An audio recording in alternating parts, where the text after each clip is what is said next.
نحمده ونصلي على رسوله الكريم اما بعد فاعوذ باللہ من الشیطان الرجیم بسم اللہ الرحمن الرحیم۔ السلام علیکم ناظرین محترم، میں طارق اسماعیل ساگر آپ کی خدمت میں کچھ تجربات، کچھ مطالعے کا حاصل لے کے حاضر ہوا ہوں۔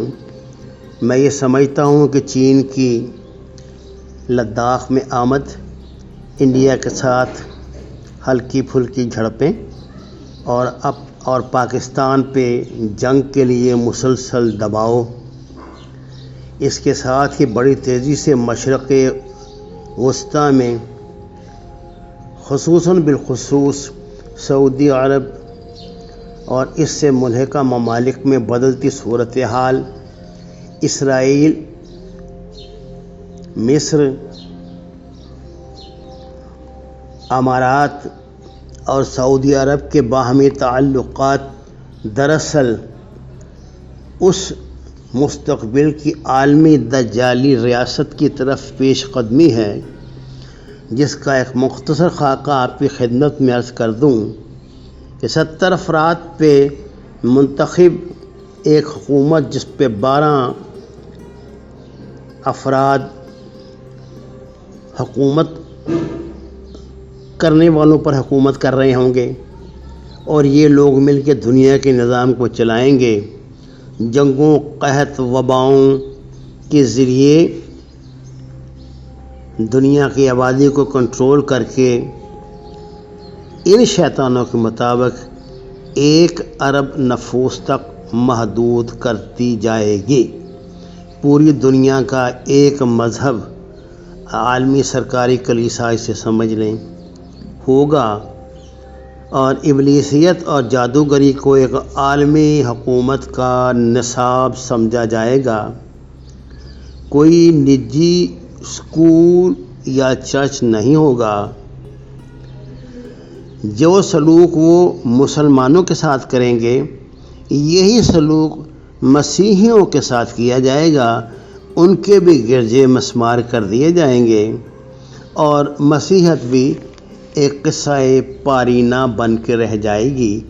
شادی کرنا غیر قانونی، خاندانی زندگی ختم کر دی جائے گی، بچوں کو ماں باپ سے چھوٹی عمر میں الگ کر دیا جائے گا، اور ریاستی املاک کی طرح وارڈز میں، یعنی مختلف جو امارات مختص ہوں گی، وہاں ان کی پرورش کی جائے گی۔ آپ کو علم ہو کہ ہٹلر نے بھی ایسا ہی تجربہ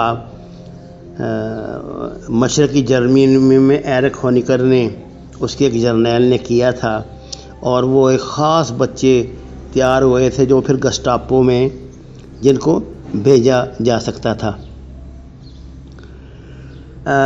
جنسی آزادی لازمی ہوگی،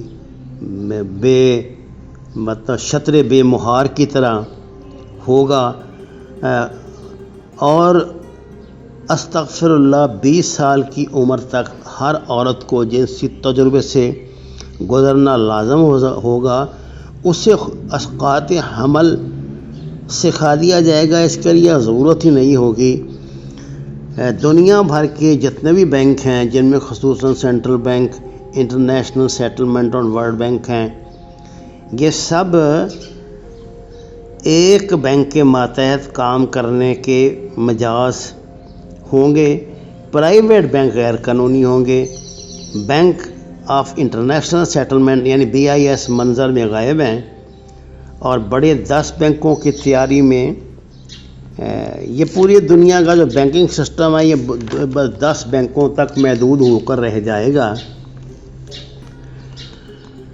اس پہلو پہ اجرتوں کے تنازعات کی اجازت نہیں دی جائے گی، نہ ہی انحراف کی اجازت دی جائے گی۔ جو بھی قانون توڑے گا، یعنی یہ بینکنگ لاز جو ہیں، اس کو سزائے موت دی جائے گی۔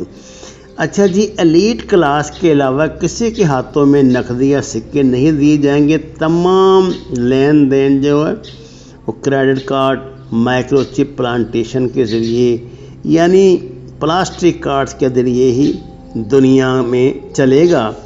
متحارب گروپوں اور فرقوں کے اختلافات بڑھا دیے جائیں گے۔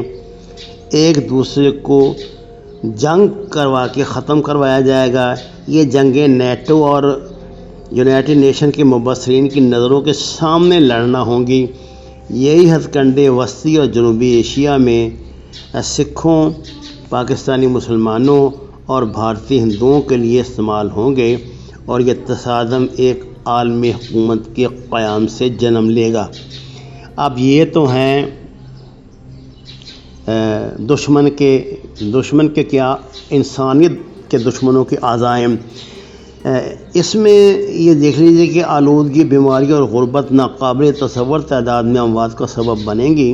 آپ نے دیکھا کہ اس تیزی سے یہ سب چیزیں بڑھ رہی ہیں۔ مستقبل میں ہونے والی جنگ کے ممکنہ اعداد و شمار زیادہ تباہ کن ہیں۔ مختلف علاقوں میں تشدد غیر معمولی حدود کو پہنچ جائے گا۔ نسلی، قبائلی اور مذہبی منافرتوں سے پیدا ہونے والا یہ تشدد اگلی ربع صدی میں یعنی 2025 تک جو ہے یہ انتہائی اہم شکل اختیار کرے گا، اور ہزاروں لوگ سالوں میں نہیں بلکہ مہینوں میں مارے جایا کریں گے۔ اچھا، یہ میں نے آپ کی خدمت میں کئی چیزوں کو ملا کے نہ کہ مختصر سی جو ان کی ہیں جو ان کی تدبیریں ہیں دجالیت کی وہ پیش کر دی ہیں۔ ان میں ان کے سب سے مؤثر جو ہتھیار ہیں وہ ہے جناب، سب سے پہلے تو یہ مائکرو چپ اور MK ultra, short vision, backtracking, اور آپ حیران ہوں گے کہ جادو کو ان کی تمام اس میں کوششوں میں بنیادی حیثیت حاصل ہے۔ جادو اور سفلیات کے ذریعے یہ لوگ بہت کامیابیاں حاصل کر بھی چکے ہیں، کر بھی رہے ہیں اور کریں گے بھی۔ آپ کو شاید یہ بات عجیب لگے، میں نے تو ویسے سیریز بھی آپ کو پتہ ہے شروع کی تھی، جس میں میں نے آپ کو بتایا تھا کہ کس طرح یہ جو اسرائیل میں بطور خاص بچوں کے کورس میں کالا جادو شامل ہے، اور آپ یقین کیجئے کہ جنگوں میں یہ اب بہترین ہتھیار بن چکا ہے۔ یعنی اس کو ایک میزائل کی طرح استعمال کیا جائے گا۔ یہ ایک مختصر سا خاکہ میں نے آپ کی خدمت میں پیش کر دیا ہے۔ اس سے بچنے کی میں یہ سمجھتا ہوں کہ یہ جو اب جنگ شروع ہوئی ہے چائنا اور انڈیا کی، اور جلدی پاکستان کو بھی اس کا حصہ بنانے کی کوشش کی جا رہی ہے، تو جو میرا جن روحانی بزرگوں سے رابطہ ہے وہ یہ کہتے ہیں کہ پاکستانی فوج کیا اس لڑائی سے اوائڈ کرنے کا ایک بڑا مقصد بھی یہی ہے کہ یہ لڑائی دجالیت کے فروغ اور دجالی ایجنڈے کو آگے بڑھانے کا ایک بڑا خطرناک ٹول ہے، جس کا پاکستانی فوج حصہ نہیں بننا چاہتی۔ یعنی یہ بظاہر تو یہ جو لڑائی ہے وہ ایسی ہوگی کہ جیسے دو دشمن آپس میں لڑتے ہیں، لیکن اصل میں اس کا فائدہ ان دونوں دشمنوں میں سے کسی ایک کو نہیں بلکہ تیسرے فریق کو ہوگا، جو دجالی قوت ہے۔ میں نے آپ کی خدمت میں کچھ گزارشات یہ پیش کر دی ہیں، ان کا ذرا ٹھنڈے دل سے جائزہ لیں، اور میری آپ سے درخواست ہے کہ تھوڑا اب اگر آپ کے کوئی احباب میں کچھ لوگ اللہ والے ہیں، ان سے رابطے میں رہیں، ان کی صحبت سے فیض حاصل کریں، اور کچھ جاننے کی، کچھ سیکھنے کی کوشش کریں۔ دنیا وہ نہیں ہے جو آج سے 10 سال پہلے کی تھی، دنیا وہ نہیں رہے گی جو آج سے 10 سال بعد اسے ہونا چاہیے تھا۔ یہ ایک بدلتی ہوئی دنیا ہے، اس کا اپنا جینے اور مرنے کا انداز ہے۔ آپ کو یا تو اس کا حصہ بننا پڑے گا یا اس سے بچنے کے لیے تدابیر کرنی پڑیں گی۔ اس حیثیت میں ابھی دنیا کا امریکہ، چین سمیت کوئی ملک نہیں جو ان سے براہ راست ٹکرا سکے۔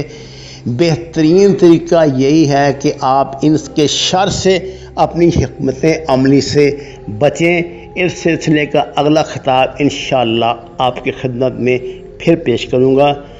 اللہ سے دعا ہے کہ وہ ہمیں ان وباؤں سے، ان آفتوں سے اور اپنی حماقتوں سے بچنے کی توفیق نصیب کرے۔ وما علینا الا البلاغ المبین۔